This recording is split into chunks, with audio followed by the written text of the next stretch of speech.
let's get started here on chapter 20. I was right about the weather today. I hope the little crocus buds have tiny wool blankets because the temperature dipped back down to the 30s and our classroom was chilly when we rolled in this morning. The public address system blared the usual Monday morning announcement about bake sales and soccer practice. Most of the time, nobody in H5, not even Mrs. Shannon, pays attention to them. The craziness of our morning usually takes over. Mrs. Shannon had managed to get us a Wii game system. I don't know how. Willie loves the baseball program.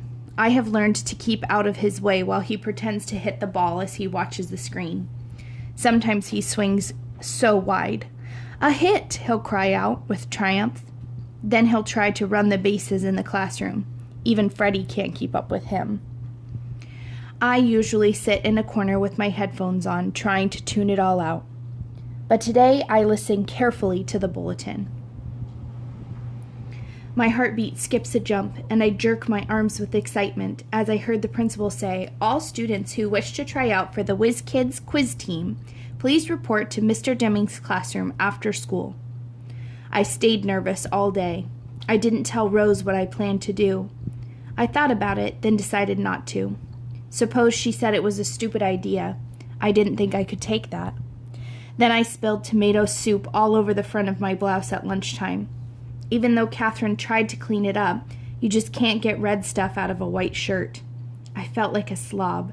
I wish I had thought of this morning. I could have told Mom to pack a change of clothes for me. It's still hard to remember that I can say stuff like that now.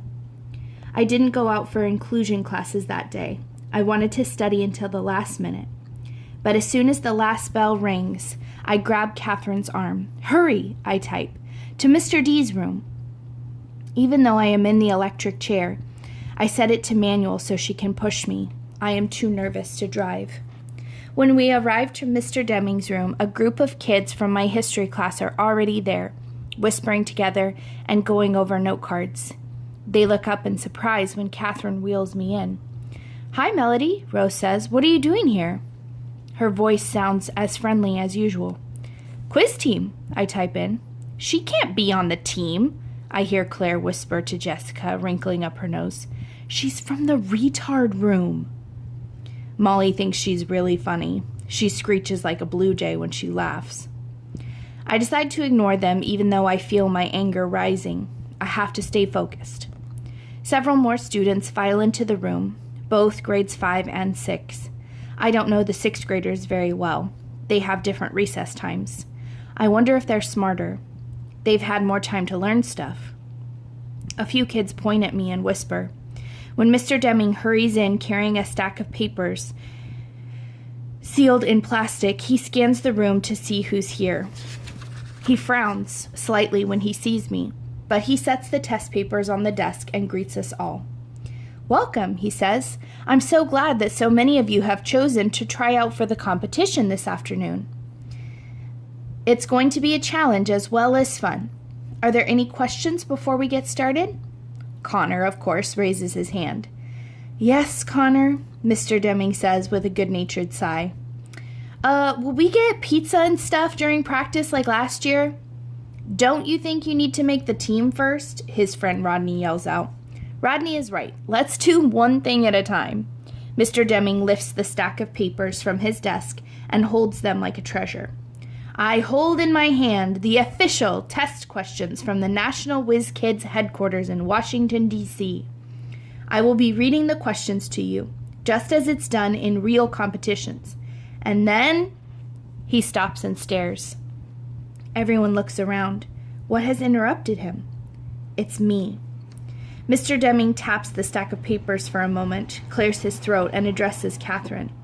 "You know, I don't think it's appropriate for Melody to be here. This is not a recreational activity just for fun. The purpose of this meeting is to choose our official team." He isn't even speaking to me. He's looking right over my head at Catherine, as if I were invisible. Now I am really mad. I turn up the volume on my machine very loud. "I am here to take the test." Mr. Deming blinks. Melody, I don't want your feelings to get injured. The test is very hard. I am very smart. I just don't want you to be hurt, Melody. He sounds sincere, sort of. I'm tough, I type. You go, girl, Rose suddenly says from the front of the room. A few other kids clap their support. That makes me feel a little better. Just a little. Catherine speaks up. By law, she cannot be excluded. You know that, sir. Yes, but read the questions to the students just as you had planned. They'll write their answers on notebook paper. Melody will record her answers, then print them out for you. How do we know you won't be helping her? Claire asks. Because I won't be in the room, Catherine replies. Too bad, because you might need some help. Catherine grins at her, but Catherine just looks away. I tell Catherine, go now. I almost push her away. Thank you. Your mom is coming to pick you up? Yes. Good luck, Melody. You're my champ, no matter what. You got that? Got it. I wave as she leaves the room. Mr. Deming shrugs his shoulders and continues the directions. There are 100 quiz questions. I will read each prompt one at a time, and each answer only once. You will have 30 seconds to record each response. Please write only the capital letters A, B, C, D, and sometimes E. Are there any questions? Claire's hand shoots up. Yes. How do we know Melody doesn't have answers stored in her machine? Us normal people aren't allowed to use computers. Why are you so worried about Melody? Rose answers before Mr. D has a chance to. Are you scared she'll get a higher score than you? No way. Then be quiet so we can get started. Mr. D smiles at Rose. Students, get out 2 sheets of paper, one to write on and one to cover your answers. We believe in honesty, but an extra sheet of paper can't hurt. Everyone shuffles to find paper and pens. Then a feeling of quiet expectation falls over the room. Mr. Deming unseals the official test and opens to the first page. Let us begin, he says, his voice suddenly sounding very official. Number 1. The capital of Colombia is A. Brussels, B. Santiago, C. Bogota, or D. Jakarta. He pauses while everybody scribbles their answers. I punch in the letter C. Good old Mrs. V and her capital quiz cards. Number 2, Mr. Deming continues. Gerontology is the study of A. the elderly, B. gurnards, C. germs, or D. rocks and jewels. I punch in the letter A. So far, so good. The test continues for the next 30 minutes or so. He asks questions about atoms and clouds, about fish and mammals, about famous religions and dead presidents. Some of the questions I'm very sure of. I guess on a couple. The math questions make me sweat. This is the hardest, most exciting thing I've ever done. The very last question is a killer. Add number 100, Mr. Deming says, relief in his voice. The smallest intestine of an average adult, if stretched out vertically, would measure about how long? A. 8 to 12 inches, B. 1 to 2 feet, C. 5 to 7 feet, D. 20 to 23 feet. I punch in the letter D, hoping I've guessed right, and breathe a sigh of relief. It was over. Pencils down, please, Mr. Deming tells us. Make sure your name is on your paper, then cover it with the cover sheet and pass it up to me. As everyone gathers papers and scribbles their name hurriedly, I push the print button on my Meditalker.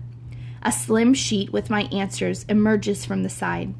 Mr. Deming walks back to where I sit and rips it off. He looks down at me. We're done here, he tells the class. Your parents were told what time to pick you up, but if anyone has a problem with a ride, let me know. I won't leave the building until everyone has safely left school grounds. I am the last one out. I know my mom will probably come in to get me, but I want to leave on my own power. I turn on my chair and wheel around to face the door. Melody, Mr. D calls. I spin back around. I hope you are not discouraged by all this. I was only trying to protect you from getting hurt. I'm okay, I tell him. I'll be announcing the scores and the members of the team tomorrow. I just don't want you to be disappointed. I understand. Then I ask him, top 8 scorers get picked. Yes, 4 team members and 4 alternates. I am tired, and I've started to drool a little. I'm sure he thinks I'm a dunce, a sloppy one at that. I feel like the red stain on my blouse is screaming. Okay, good night. Good night, Melody. See you tomorrow, and you might want to wipe your mouth. I rub the sleeve of my shirt across my lips. The tomato-stained shirt. I can imagine what he's thinking. I almost bump into my mom as she hurries in. How did it go, sweetie? She asks breathlessly. Okay, I guess. To Mr. D, she says, thank you for giving her the opportunity to participate. My pleasure, Mrs. Brooks. Melody is a delight, and I'm amazed she's been able to achieve as well as she has. Yeah, right. A delight with drippy lips and a dirty shirt. Let's go, Mom, I type. I need to go to the bathroom, and I want to go home. And that is it for chapter 20. So I would love to see your comments below with your thoughts about Mr. Deming and kind of his attitude towards Melody. Do you think that he is in the right, or do you think that maybe he needs to spend a little bit more time with Melody to, like, truly understand her? What do you think? Have a great day, guys.